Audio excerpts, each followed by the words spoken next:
Hey y'all, what is going on? What is going on? It's your girl, Melba Pearson, Melba for Miami, Melba for Justice, and it is time for another Mondays with Melba. Hope everyone is having had a good weekend. Hope we're all getting ready for Thanksgiving coming up this week. Of course, please be mindful of the fact that even though we all think of Thanksgiving as like, a time to get together and hang out, there is that historical context that is very painful for our friends of Indigenous descent. So just kind of be mindful of that and center them and their culture in your thoughts. But of course, Thanksgiving is a time for literally giving thanks for the fact that we're still here, right? I mean, we've had a horrible last couple of years with regards to COVID. And obviously, you don't need me to go all in on obviously the verdicts that we got on Friday in the Rittenhouse case. We're waiting for the McMichael verdict right now. So, this is definitely a very heavy time for a lot of people in this country. So we should definitely be ready to give thanks for what we do have and the ability to be able to speak out and to make positive change in our world. So that's my thoughts on that. But I'm so excited for our guest today, Vidya, who, let me tell you something. I met this powerhouse recently. She is the executive chef at Diya restaurant, which is located in Sunset Harbor on Miami Beach. I met her when it first opened, and I was just like, oh my gosh. And then she was like, oh yeah, I'm an epidemiologist. I'm like, what now? Like, she's an executive chef and an epidemiologist.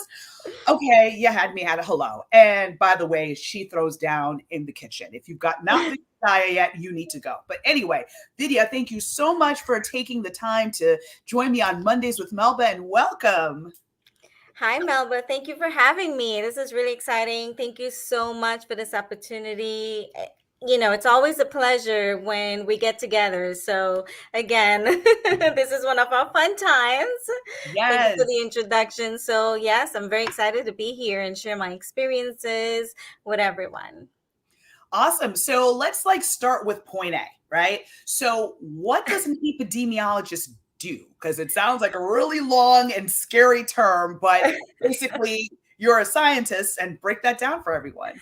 So, an epidemiologist is literally a person who studies pandemics, the spread of diseases and how it happens. It's sort of like disease detectives. I always say that. Um, this was my degree. I chose not to go to med school. I actually took the master's route and I did a degree in master's in public health and epidemiology and landed my internship. It was like one of the most difficult internships to get. I actually got my internship with CDC to start it off. I started off. So that was great opportunity for me. And then working in research after that and pretty much building my career in both federal, state, local, and private sector. Wow, wow. So then I'm guessing you were a little busy the last couple of years. What did your work look like? Like what was like your average day? Well, my average day, I traveled a lot for my job because I did clinical research. I was involved in clinical trials. So that, part of that job is traveling a lot. So during the pandemic, I was actually grounded. For the first time, I didn't have to travel a lot. So that gave me the opportunity to actually be home with the family and kind of like reevaluate how to work. And I'm sure like the entire world had to adjust. Luckily for me, I was sort of like always working remotely, but now the entire family was actually at Right. home. And I think a lot of people had to adjust to that, right? Mhm. But still, it was a great opportunity to kind of see, what I studied in grad school played out. And I never thought ever in my entire life that we would go through a pandemic. Epidemics happen, but not a pandemic, a complete shutdown. You read about the stories about the great Spanish, influenza and all of that. And there you go, are like, oh, it'll never happen again. We're smarter, we're high tech, world now. But then look at what happened. We actually experienced a pandemic. So yeah, I was pretty busy. And one thing that really struck me, a couple times when I had gone to the restaurant, because again, you guys kind of opened just around the time of the pandemic, and I definitely want to pivot to the, restaurant side in a moment. But I remember you would literally be working remotely upstairs on, this like important research, and then you're coming downstairs to try out new recipes. So how did you balance it all? Well, as I said, it was a blessing in disguise because for me, I didn't have to travel, so it really made me. I was able to focus on both careers at the same time. I took the opportunity to actually grow my career. I said, well, I can do both if I really put my mind to it. And I think a lot of people have to. Sometimes you get nervous and you panic and you're like, how am I going to do this? Well, um, there are moments of that. I'm human. Everyone, will have those moments, but you really have to sit down and think, will this work out? And if it does, then what are you going to do next? And kind of like strategize, your move. And that's what I did. I'm sort of the person who sits down and kind of strategize my move because I understand planning ahead is definitely going to help me. A lot of times things are not planned, right? And things come up.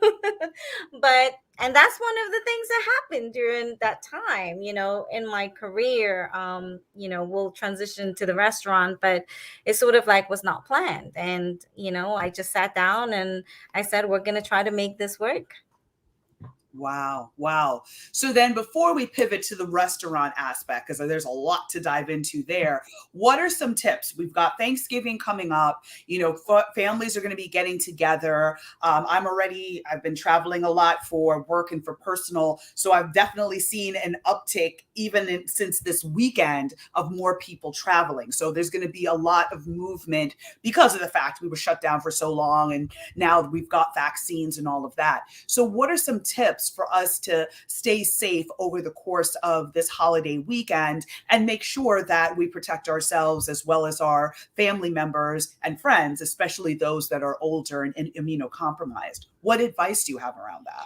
Firstly, going back to the CDC guidelines, social distancing, wearing masks, washing your hands. I believe in vaccination. I work with CDC for a very long time, more than once. So I would say, I believe in vaccinations. We can look at history, certain, diseases were eradicated or decreased, the prevalence of it. So we talk about smallpox, measles, polio, now COVID-19, right?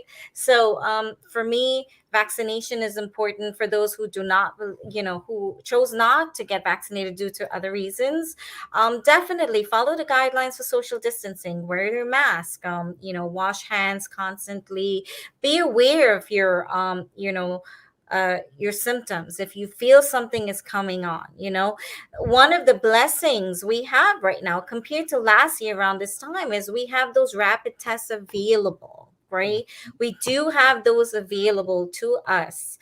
You can go to CVS. I think it's two tests in a packet. I think the Binax, I know. Abbott testing. So you Mhm. can get those. And I mean, I test myself very regularly because being in the restaurant, sometimes I forget my mask if I go downstairs. Now everyone is vaccinated. I'm a little bit relaxed, but still I wear my mask as much as I can. And like if I feel something, I test myself.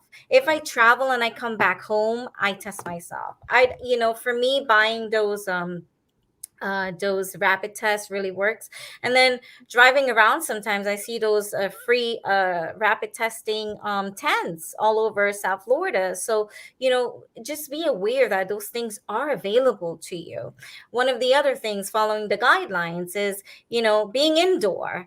If you are going to be with relatives indoor, kind of limit your interaction indoors. Know who you are going to be with, know where they've been, kind of like be obnoxious about it maybe. I'm sorry, right? But it's your life at risk here. Be Mhm. obnoxious about it. If you have immunocompromised relatives and loved ones, your children, I mean, you got to be obnoxious sometimes because people don't care. They just care about themselves. And some people are very careless, right? So for me, I would say, if you have people coming over, just know the facts, know where they're coming from, ask if they're vaccinated or not. I mean, I know that's kind of like a personal question sometimes, but see how comfortable you are with it. Limit indoor activity if it's a large gathering. If it is a large gathering, then definitely go outside. Like go outside, enjoy, the weather. I don't know if up north we can do that, but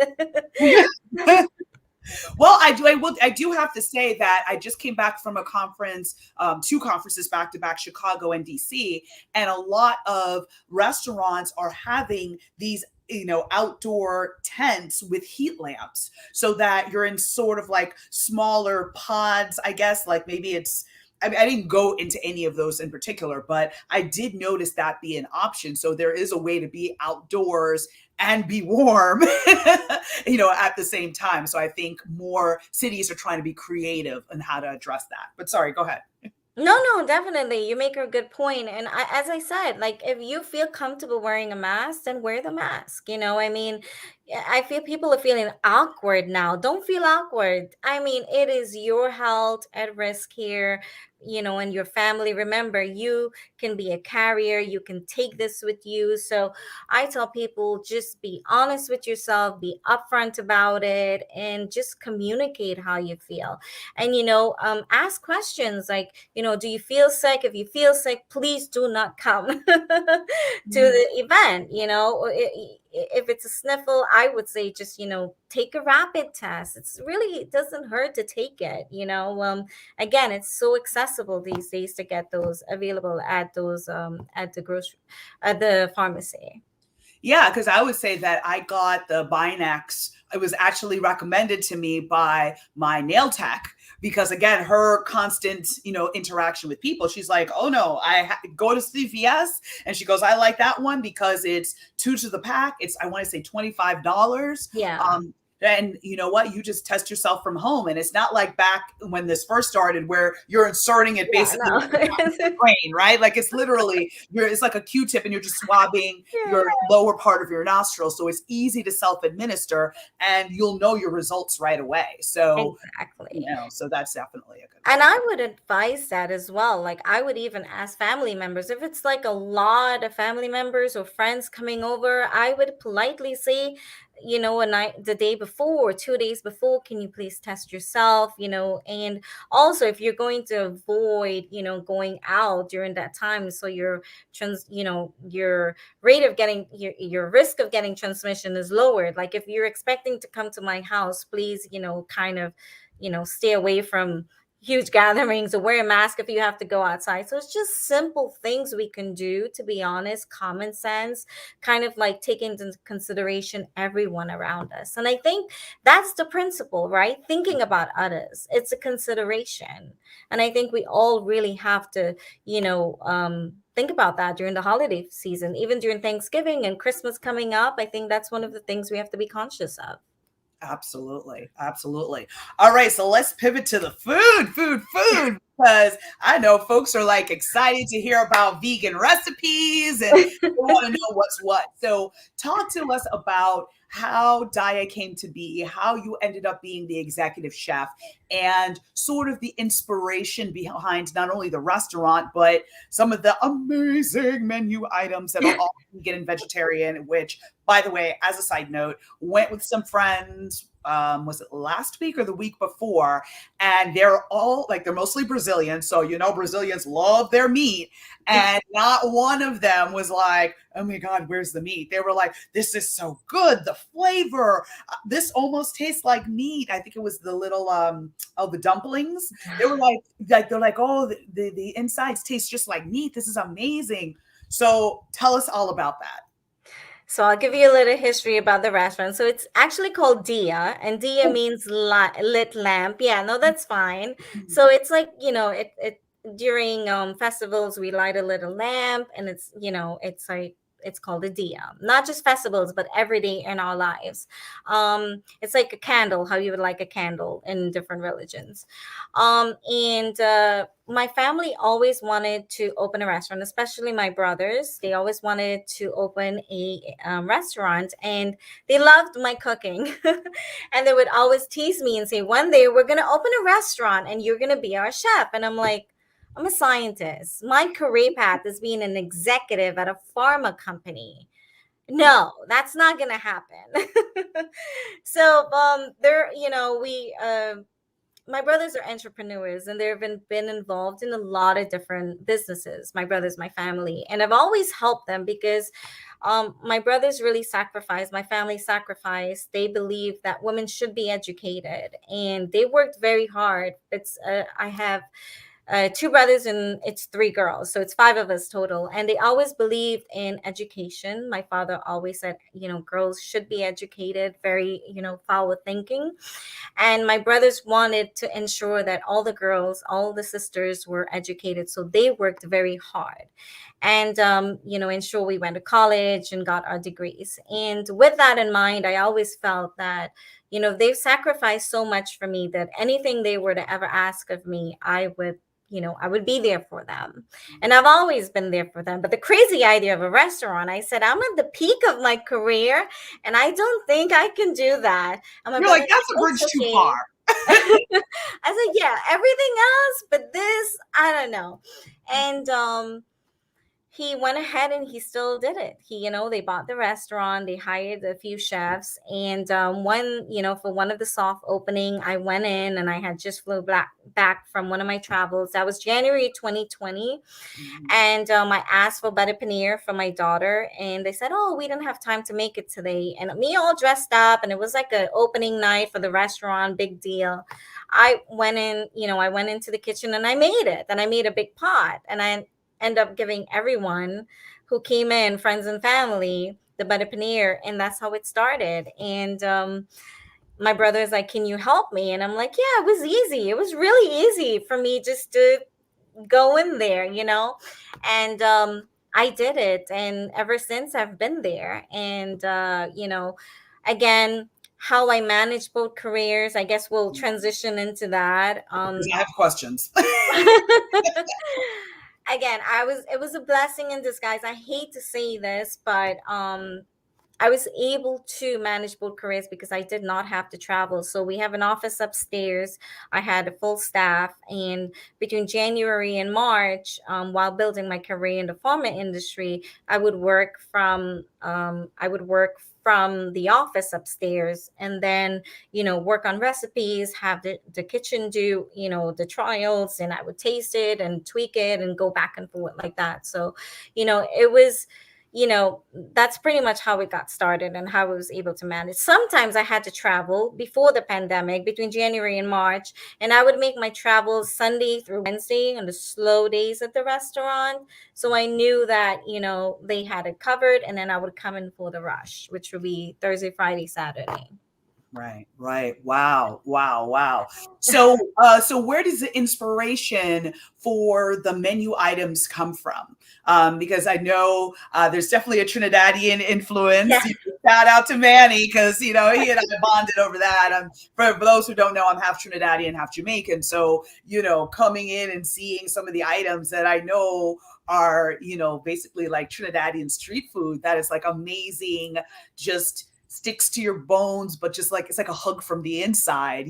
Always warms my heart every time I go to the restaurant. But yeah, talk to us a little bit more about like your inspirations and what kind of where you pull your menu ideas from.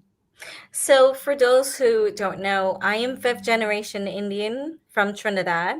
So, we have a huge Indian population in Trinidad. And for me, I always loved cooking. I grew up with my mom and my aunt. They were very involved in community outreach in our city. And my aunt would cook these amazing food, and I would just, would be with her most of the times, just looking at, and learning. It was just, I just gravitated towards that. Mhm. I just loved it. But at that time, no one ever tells you, that having a degree or being a chef is a big deal. It was not. You go to school, you Mhm. be a doctor, a lawyer, right? All those, Yep. typical degrees. No one tells you of anything else, right? And that was the mentality that I was brought up with. And I had a medical school track, and pretty much just taking it all the way from high school to grad school. I took sort of like a scientific route. And with the cooking, it was just something I always did at home. I always loved it, and it was always a treat when Vidya cooked. So friends and family, everyone would be like, oh my goodness, Vidya cook, we're gonna eat. Is she cooking? So it was one of those things where everyone knew. And my brother, they really believed in me more. I did not believe in myself as an executive chef. I didn't ever think that I can, be one of those people on TV who, they do all those chopping like professional, and they do all these different sauces and all these things. And I'm like, are you crazy? That's not, no, that's not me. But, when you put your mind to what something, and, it's a skill that you naturally have, and you can literally do anything you put your mind to. So with that, I said, okay, I'll try. And my inspiration from a menu comes from things that I love. So when you come to the restaurant, you're eating dishes that I love. If I don't like something, I'm not going to put it on the menu. The only thing I have on the menu would be eggplant, and those, I'm allergic to eggplant. But Oh it is a request from a lot of vegetarians, and I'm like, I'll make it and I'll have them taste it, get the recipe down, and I know that we're in good hands with that. But I get the inspiration from, a lot of things around me. Being in South Florida was so diverse, right? I love Latin cuisine. I'm vegetarian, no. vegan. So I love Latin cuisine. So I kind of incorporate a lot of their spices with Indian spices along with Caribbean spices. So what you're tasting when you come to my restaurant is a fusion of spices and flavor. Wow, wow, wow, wow. So, going back to the holidays, right? Like, okay, Thanksgiving's coming, Christmas, Kwanzaa, Hanukkah. Obviously, there's a lot of traditional foods that go with each of those, but let's say you've got someone at the dinner table who is vegan or vegetarian. First of all, can you explain the difference between vegan and vegetarian? And can you also maybe share some ideas of ways that you can incorporate their needs into the dinner table without it being like, oh, you eat vegetables, here's a salad and some broccoli.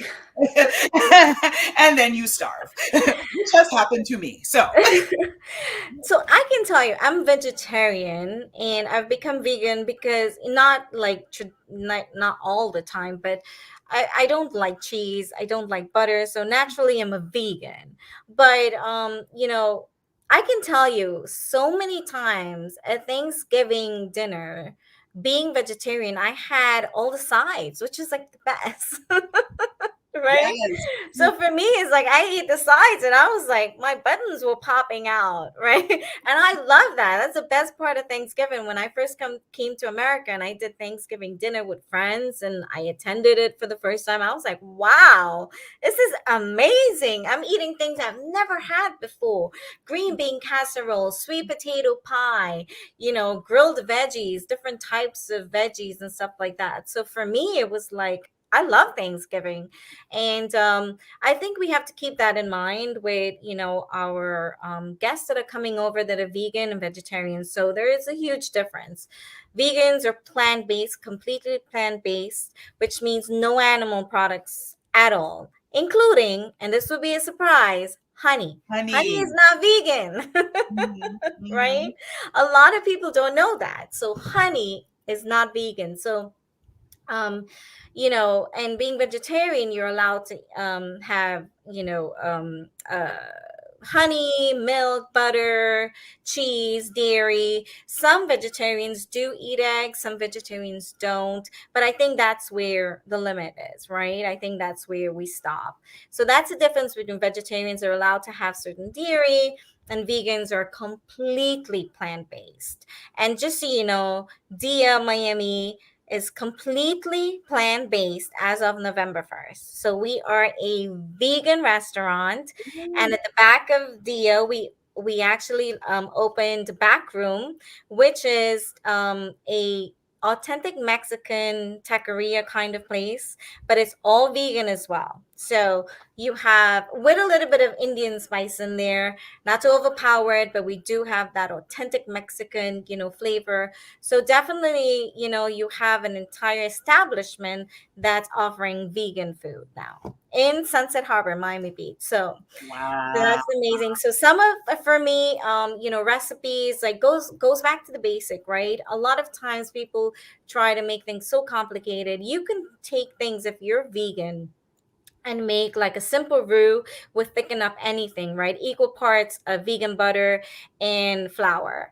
You can use vegan mayonnaise, you can use vegan cream. There's so many vegan options now that I can make a green bean casserole with my eyes closed because I don't need anything that's not vegan, right? You can saute some mushrooms really quick, make a roux, use a vegan mayonnaise, and that's your cream base. Put some spices on there, and you're good to go. That would be your green bean casserole. Mushrooms, definitely. I would do anything with mushrooms. Again, go back to sweet potato pie. Use vegan butter. We can do grilled veggies, asparagus, Brussels sprouts, just a simple saute with garlic and olive oil, salt and pepper. It's all you need because you want to taste the veggies, right? It's just so simple. What else did I say? You can actually make what is some of the other Mac and cheese. mac and cheese cauliflower. So I have Mm. replaced mac and cheese with mac and cheese cauliflower. And again, if you're vegan, you can use what is that yeast called? Oh my goodness. Oh my gosh. I know Yeah, not amino because I'm going to Bragg's aminos and that's not what I'm but thinking it's about. one of those. I can't even Nutritional yeast. remember. Nutritional yeast. Nutritional yeast, and Yeah. it gives that very cheesy flavor. Again, to get it creamy, you can use vegan mayo, you can use flora, vegan cream. I mean, literally, those things are going to be a game changer. You can make cauliflower mash, which is absolutely delicious. Absolutely delicious. Yes, thank you, nutritional yeast. That's yeah, I just had like a What? moment there. But I mean, there's so many dishes, and then meatloaf. You can make a bean meatloaf made out of different types of beans. Red beans are great. Lentils are amazing. You know, get some barbecue sauce, pre-made barbecue sauce that is Mhm. vegan, and kind of like saute veggies. Put all the beans together, blend it up, and you have a meatloaf, literally, and it's that delicious and simple. And if you want to really go ahead and kind of like use something else to get that more meaty flavor, there's so many like impossible meat, mince meat there if you want to Mhm. go that route. And again, seasoning it with like maybe a tomato paste to get that redness in there, salt, pepper, if used to using any of those types of spices that are pre-made, chicken flavor, which is vegan as well. All these things you can find in the grocery store and put it in there. Chickpea tuna salad, I love that. Of course, we can do a lot of salads as well. Oil, vinaigrette, a little bit of curry powder, a little bit of mayonnaise, vegan mayonnaise, and you have a nice creamy sauce right there. Mhm. Simple like that. So for me, it's easy if I have vegan or vegetarian friends, but one of the things I do ask is if it's a huge group, I'll ask people to bring a potluck, right? And I would also ask my friends, are you vegan or vegetarian? Is this okay? If I'm hosting and I'm going to be making everything, I want to ensure that I am, you know, um, accommodating for them. So there is that difference. Definitely ask again, which they would prefer. And there's so many recipes out there. Oh my gosh. Yeah, that oh wow, that is so amazing because you think about like the portobello mushroom and how Yeah. you can turn that into a burger. You can chop it up and, saute it, and then that becomes a very thick and meaty side dish. I mean, there's so much that can be done. And olive oil to me is like a staple because I pour like that commercial. I pour that dish on everything, right? Because it's great. Like, you shake that up with some, vinegar. You've got an oil and vinegar salad, salad dressing, put in some seasonings and things like that. Walnuts are another great. Cassandra's, thank you so much for sharing these things, Cassandra. Walnuts and with romaine lettuce wraps. But even I believe without giving away your secret recipes, I feel like one of your dishes does have at Dia has ground walnuts in it to provide the flavor. Or am I guessing on that? I think that was one of our dessert for, but they Oh, were no longer serving that because it's not vegan. ah! Yeah, that was a rasmalai tres leches, which was really, really good. But we're Yes. working, yes, we're working on that. But I mean, there's so many things, again, you can do, you can get the Beyond meat or Impossible meat and do like barbecue burnt and lettuce wraps. Lettuce wraps are a great way. It's also fancy. It's quick. Mhm. You just saute. You literally like saute the meat and then you put some barbecue sauce in there. Ray's barbecue sauce is one of my favorite barbecue sauce. It can make anything taste good. So I would say have that in your pantry. Make sure it's vegan. I haven't checked this yet, but make sure it's vegan. But those are some of the things you can do really quick. Salads are great as well. But don't. Pumpkin. Oh my goodness. Oh, pumpkin, yes, because it's Pumpkin. This pumpkin is the season. time for pumpkin. This is the Yeah. season for pumpkin. Oil, garlic, some onions, just chop, your pumpkin in small squares and just like saute it. And it's so delicious, and just roast the pumpkin and stuff it Mhm. with like, you know, stuffing. Turkey stuffing, but vegan, vegetarian. You can actually buy those pre-made, use a vegan broth or vegetarian broth, and it is so delicious when it's mixed with pumpkin. So you could do a pumpkin stuffing, and Ooh. that's amazing. Oh, girl, you're making me hungry. Throw some raisins in there, cran raisins, some nuts. You toast up everything. I mean, it is. I know for some people, cooking may sound very complicated, but once you get the hang of it, it's very, very simple. I always say that. Awesome. No, for sure. And that pumpkin idea is such a great one because the presentation is just so pretty, and it's like, especially if you give somebody their own individual pumpkin, all the folks who are like getting the turkey on the other end of the table are like, wait a minute, I want my own little pumpkin. Exactly, exactly. It is so, I mean, pumpkin is so delicious around this time. For sure, for sure. So, last question before we wrap up for today. Um, what is your advice to be able to balance it all? And I know this is kind of a trick question because we there is that mindset like, oh, you can't have it all, you can't do it all, but there is a way to be able to balance all of your different passions and interests in a way that still centers who you are and also grasps the concept of self-care, right? So you're not necessarily just like burning yourself out running sideways. There's a way to balance it all. So what works for you? How do you balance, you're a wife, a mom to a beautiful family, you're an executive chef at an amazing restaurant, Diya in Sunset Harbor, and you're also an epidemiologist studying, infectious disease and pandemics and epidemics. How do you keep everything in motion? So, it's never easy. I'm not going to sit here and say it's easy, but building the framework, and that's something I've learned very early in my career, is understanding priority, project management, building a framework that works for you. And once you can find that sweet spot, then I think that's how you find balance. So for me, now I'm the VP of Clin Ops and Development for a consulting firm that consults for pharmaceutical approval with the FDA, all the way from concept to post market. So we get it all the way that you come to us and we, you have an idea for a drug, we take it all the way, get it approved and stuff. So, you know, building that framework was important. And that's the career path that took me a very long time. And finally, I'm there. And then, in the restaurant, having the right people there that supports me is important. My family supports me 100%. I have my husband, my daughter understands, for the last year, mommy's been gone for a lot of the time where I have, where that wasn't the case before, but she knows that I'm always there. And I want her to see this, and I want her to understand that, nothing in life is going to come easy. And she is in a career path of being an artist. She's a singer. She wants to do Broadway. She's an amazing actress. She's 9 years old. Follow her on Instagram, saheli.sings.